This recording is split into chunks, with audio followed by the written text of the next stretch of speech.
kıyamında düşündüm.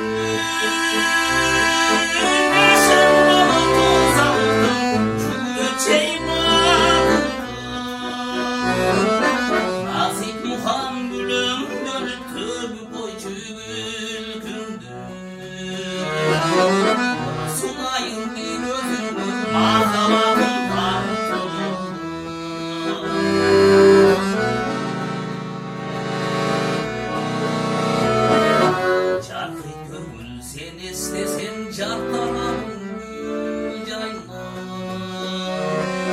can olup cana çürük muhabbatın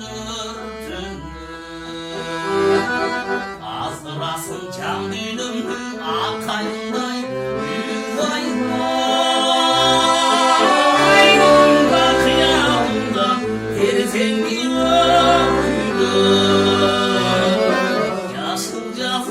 Kayana bir osuyumlu yapmay boğazımday yaşlımdı sargay bahçeyi götürdüm. İyi dede.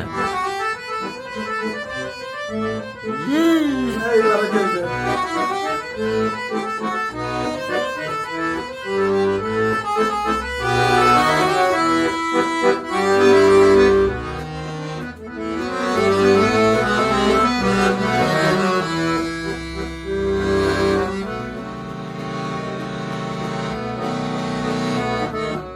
Gözlerinden sürüp olup dileslerin aylanır. Mürk oran